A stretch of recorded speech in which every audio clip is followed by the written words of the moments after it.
that don't want what we know out there. How a person can go from really almost nothing to becoming a millionaire by owning rental properties. He would always buy these flip houses, and I just remember thinking, this guy is crazy. Why would he buy that house? In the past decade, there's been a huge surge in the peer-to-peer short-term rental market. Become an insider. So you have to know the rules before you get the game. Every second counts. So make every second count. Welcome to the Real Estate Jam. Whether you're just beginning or the best of the best, we're glad you're here. We will share successes, failures, and strategies for the action-taking real estate investor. And now to your hosts, JD and Melissa.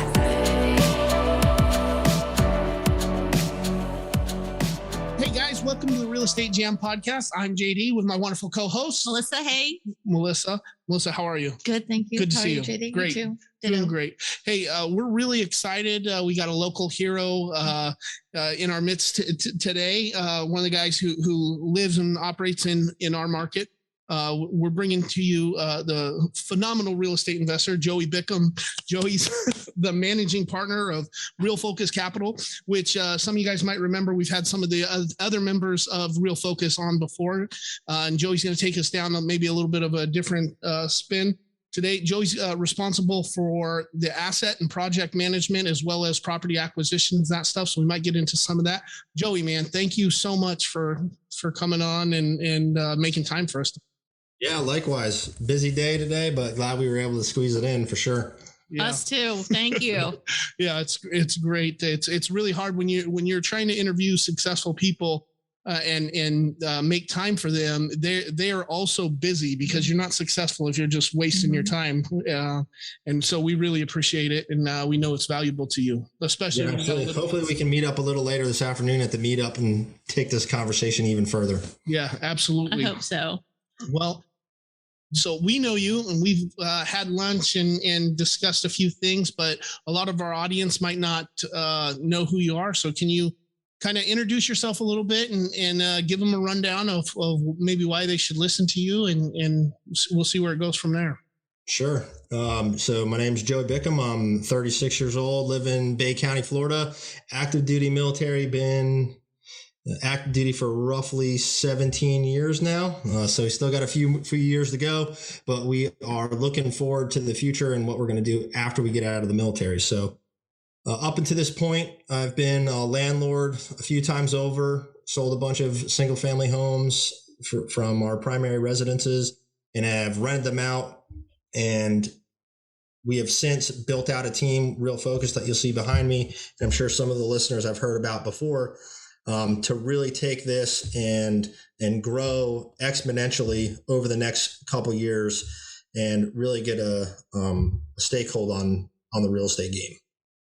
Yeah, awesome. That's great. So what you're saying is you started out with maybe a house hack or two, and now you're looking at taking down apartment complexes, multifamily.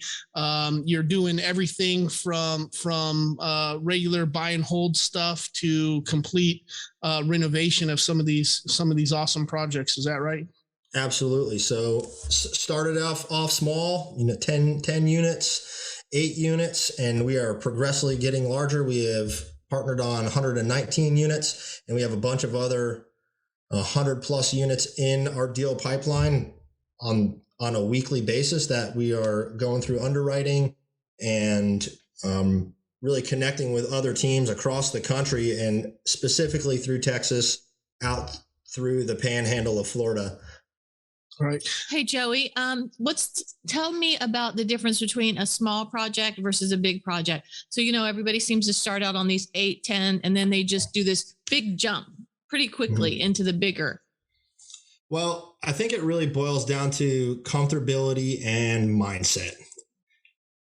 If we would have had our mindset right from the beginning, I don't know if we really would have tackled some of these smaller units. And I think we would have just, for lack of a better word, sacked up and went right to these bigger units, 110, 120 and up. And that's where we're really focusing now on these bigger syndication deals. We still really like the joint venture model and bringing in people for their specific skill sets. And we are seeing really good returns on those types of projects. But for what Real Focus's goal is in a long term, those smaller JV properties take up a lot of our bandwidth and a lot of our time and resources, but they don't really play to the overall goal of what Real Focus is. They are fun, and you get to be very intimate and understand how a project works. And especially in a smaller market like Panama City Beach or Panama City, you get to build relations with people inside of these specific departments inside of the city, and building out great teams as far as general contractors and different vendors. So while we like it, and we will continue to do so if the numbers make sense, overall our goal is to go big, 110 and up from Texas through Tallahassee.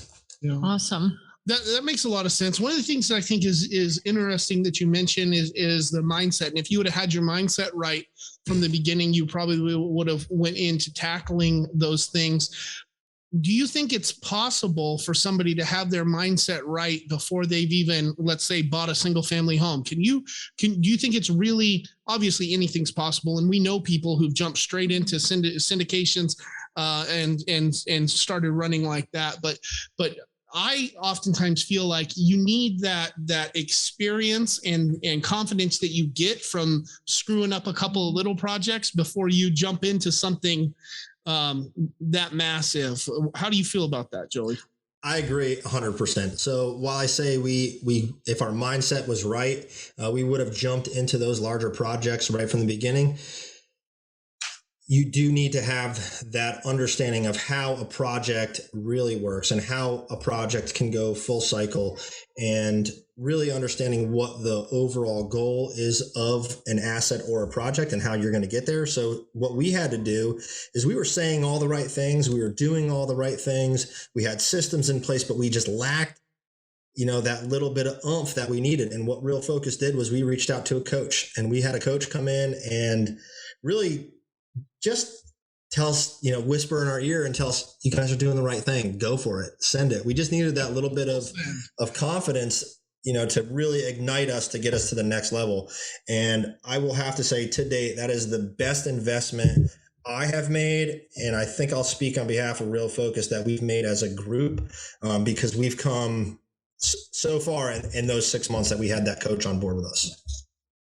Well, you get that for free. Yeah, that's because I do that every day. Come on, we can do it. We can do it. We got this. Yeah, I think that's great. And one of the things that I'm really interested in, Joey, because you guys started out a little bit smaller, you got this coach, and now you're moving on to these big things. How have what do your duties and responsibilities look like, and how is it broken up within the partnership?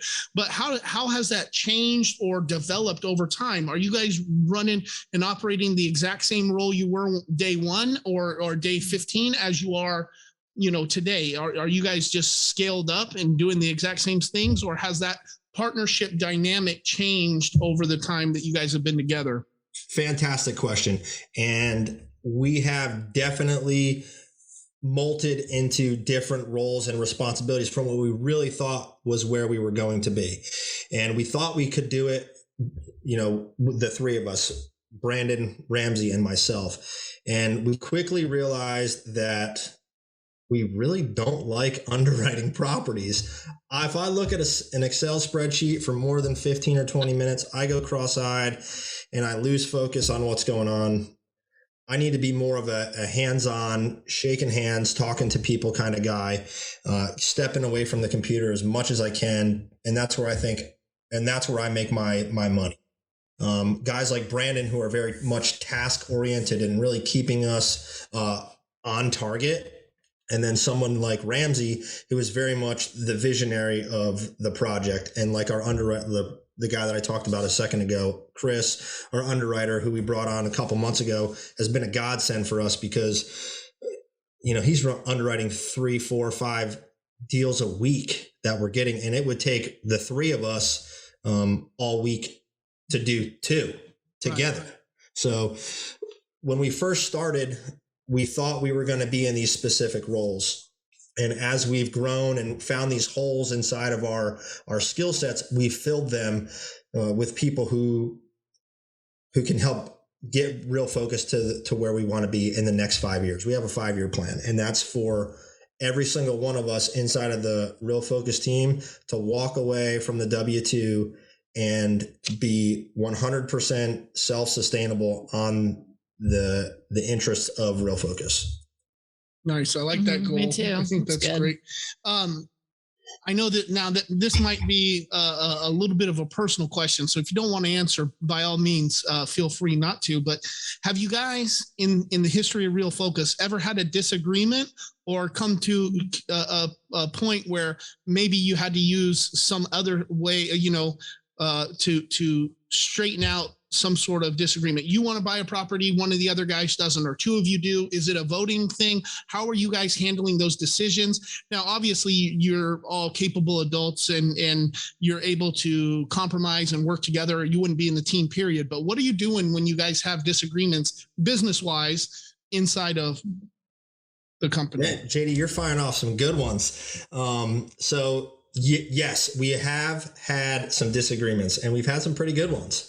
There's been a couple times where we've had to step outside to have some conversations, like on a phone.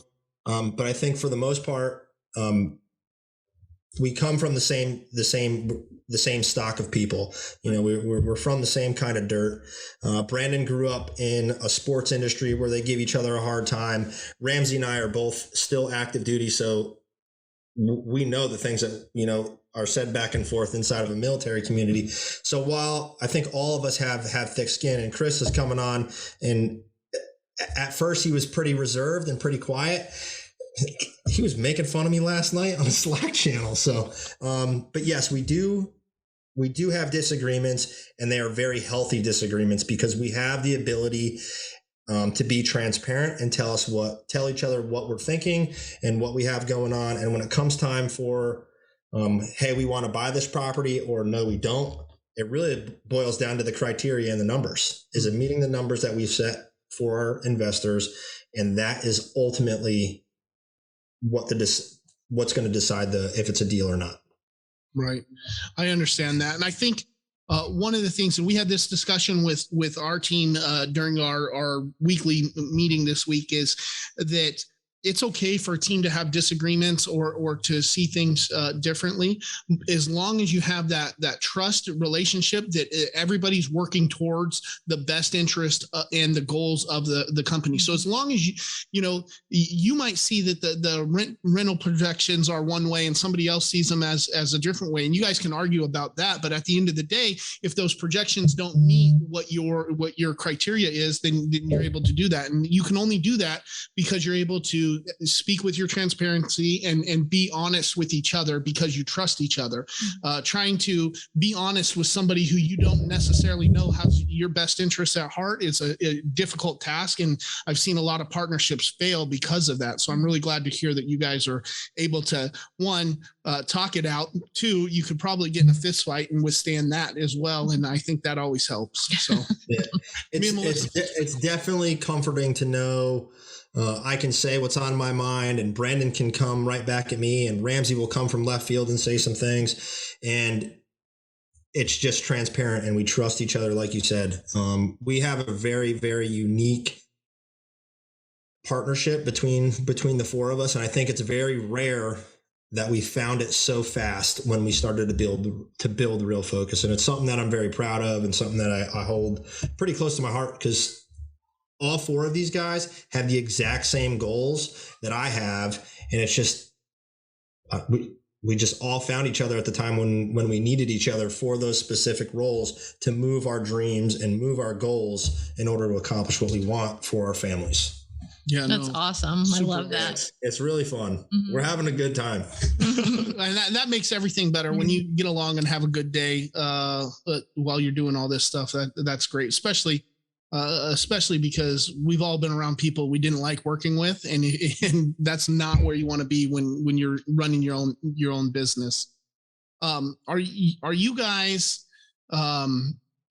friends? Would you consider yourself friends with all of these guys? I would. Yep. So Brandon's out in Shreveport, Louisiana. So is Chris, and Ramsey's out in San Diego. Ramsey and I have known each other for time's flying, coming up on 10 years, I bet, pretty soon. 7 years or so. And then So Ramsey and I had a relationship prior to Real Focus developing, and Ramsey kind of opened up my eyes to some of the things that in the big world of syndications when I met him at first. And then Brandon was a partner of Ramsey who, I was brought into the team early in the development. And since then, I've seen Brandon and hung out with Brandon and his family more than I have my own brother and my own cousins. So we've met and had, a couple drinks here on the beach in Panama City Beach. I drove 2 or 3 hours over to Pensacola to hang out with his wife and kids, and got some lunch, went to a baseball game. So yes, these are guys that I would consider some of my closest friends.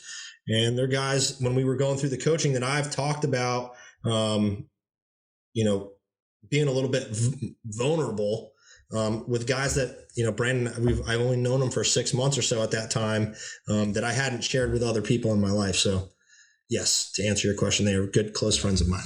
Great. I think that's amazing too. Now, even though that you consider them your friends, you guys probably have some sort of paperwork tying all this together, right? It's not just a handshake deal. You got the official things. What does that look like? And do you think you'd recommend partnerships being built on friendships and paperwork, or just friendships alone? So something that is nice about the real estate game is you can enter a partnership for every single different deal that you do. So there may be a time when, the three of us don't see eye to eye, or the four of us, don't see eye to eye on a specific property, but two of them do. And they can enter that space and that partnership, with an operating agreement on how they're going to do it and how they're going to fund it, and all those different things that go inside of an operating agreement, and be transparent with each other. And, we can still continue to move forward with what we're doing in Real Focus without, crossing the lines too much. Right. But I would say that even though we are good friends, it's best to protect the interests of the individual through paperwork, because you never know what's going to happen. That's why they say don't do business with family and things like that. But agreed. We definitely agree with that. And we also, nobody has car insurance because they expect to get in a car crash, right? And then I kind of think that's the same way it is with the JV type paperwork, the operating agreements. All of that is to protect against catastrophe. Not that you want it to happen or expect it to happen. You put it in place because you're a responsible adult doing big things with other people's money too. Maybe it's a little bit different if it's just you and you guys are going to stay small the whole time. But as soon as you start bringing in other people, you have to make sure that everything's secured for everybody involved. Correct. Yeah, that's great. Well, why don't you tell us what some of the projects you're working on now and what that looks like, so that we can really understand what Real Focus is doing. Yeah. So we have a hotel down in Louisiana that Brandon and Ramsey are working on a remodel and bringing it to a short-term rental model from what was a standard typical hotel daily turns of rooms with low occupancy to bringing in some of the modern conveniences that we have inside of all this technology and these computers that we carry in our pockets everywhere, to increase occupancy, decrease expenses, and really provide a cool, safe, unique stay for people over there in Louisiana. And those two have that one pretty much handled on lock. They're doing a lot of really cool things. Occupancy has gone up quite a bit, and I think we just cut some checks either today or tomorrow. They're going to go out, and we're pretty excited to see those. And then another one that we're pretty proud of is the one right here in Bay County, which is a small 10-unit joint venture that we did. It was hurricane damage, and it's a complete gut job. We're down to the studs. We've got new electrical, new plumbing throughout the whole building. We're going to kind of put some beautification to the property, do some new board and batten siding on it, and something that we're really proud of with that one is we are going to house 100% VA disability guys.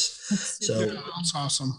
yeah, it's a cool little project, and we have the ability to, communicate with these guys. And I go over there from time to time in uniform, and I'll kind of BS with them a little bit, and they'll yes sir kind of stuff to me, and as I'll yell at them because they'll keep some garbage outside of the door, and I'll tell them they need to put it in the dumpster. But well, they like it when you come over and rub elbows with them. I know that they miss that kind of interaction, so I'm sure they appreciate it. Yeah, it's good. It's a good time, and we're pretty happy with what's happening so far. What do you think your plan is with that? You guys are getting turned around, get them rented out. Are you planning on holding it forever? You're holding it for a specific time? Are you doing like a long-term flip on it, or do you know? I think we'll probably hold this one for about 5 years. We'll probably do a refinance here in the first quarter of 2022 is what it looks like. Construction is set to be complete early December, into the late December timeframe. We'll see what the holidays do as far as getting our contractors in there. And I know that can always be a hassle. I don't know what it is about Bay County. Sometimes it's just hard to keep good contractors working. I mean, who wants to work when you can go to the beautiful beaches all day? I'm telling you, it's island life here. But I do have a fantastic general contractor, and these two guys I've worked with for the past 15 years inside of the Navy. They have since retired. So it's an opportunity for us to help them with their business. And they are super trustworthy. And I know we're in good hands with them. That's huge. And that's hard to find too. It's it's hard to build relationships where you trust somebody anyway, but then you put money involved, and then you also have to go in and critique their work. And there's just so many pain points that can flare up if somebody gets their feelings hurt easy. And to find somebody that you can trust and rely on in today's market with contractors, that's phenomenal. Yeah. I'm actually real envious. Yeah. So it's pretty funny because Chris and Chauncey Hofacker is their name. And they used to be my boss when I was, a E5, E6. And they were always yelling at me to do things and get this done. And it's come full circle. So every time I walk in there, I start yelling at them right away. And they're just like, get out of here. I'm like, no, you guys work for me now. I'm sure they love that. Yeah. Well, it's great. And that community produces some of the best entrepreneurs, real estate investors, construction guys, because they wouldn't have made it to retire if they weren't at least decent at what they were doing. So I think we like working with veterans. Obviously, I'm a vet, and we've had really good experience with them. Not just as contractors and stuff, but we just brought on a new guy that we're mentoring. He got out of the Army. He's helping us with some of our acquisition stuff, and compared to the regular riffraff on the street or the people who pretend they want to do real estate, this guy's phenomenal. Mm-hmm. So we look to work with vets any chance we get. That's awesome. Congrats on finding good. It's hard to find good people, but I think it really boils down to, the structure that we've had, during our time in the military, whether it's 5 years or 24 years in Chris and Chauncey's timeline. But it boils down to punctuality and reliability. I know they're going to be on time because I don't know what it is. Anytime I feel like I'm late, I just get this uneasy feeling because I feel like I'm going to get yelled at by somebody behind me. Yeah. And reliability, I know they're going to be there, and I know they're going to do what they say they're going to do. And I think it's just bred inside of the military mindset. So we always try to leave things better than what we found them. So that's a good mantra to have as we take over these properties and try to increase quality of life for our residents. Yeah, that's absolutely phenomenal. Joey, we really appreciate you coming on the show. Before we get off of here, can you tell people if they have more questions about either Real Focus or want to contact you directly, where can we send people to learn more about what you got going on, and either how they can get involved or, where they can learn from your greatness? Please. So The best way to get a hold of me is through my cell phone, and you can just text me or give me a call. I'm available pretty much all the time, and it's 228-224-2655. I'd be happy to chat and discuss if anybody's got anything going on. Or you can find us and check out what we're doing at realfocus.org, www.realfocus.org. And then all the social media accounts, Facebook, Instagram, LinkedIn, we're all on all of them. Very nice. Yeah, awesome, Joey. Well, we're definitely following your guys' story. We're following the podcast that they have going on, and we're really excited to see where you guys are going. You're off to a phenomenal journey, and hopefully we can find a way to work together. Yeah, that would be awesome. One of these days we'll find something. So hope I get to see you guys tonight. I got to check on my little guy. He's running a little bit of a fever, but if not, I'll come check you guys tonight at the meetup. Awesome. We'll see you then, Joey. Thank you. All right, guys. See ya. Thank you for listening to the Real Estate Jam. We hope you enjoyed today's episode. For more information, check out our website, therealestatejam.com, or find us on Instagram, Facebook, and Twitter at The Real Estate Jam. If you have any questions, feel free to drop us an email at therealestatejam@gmail.com. See you next episode.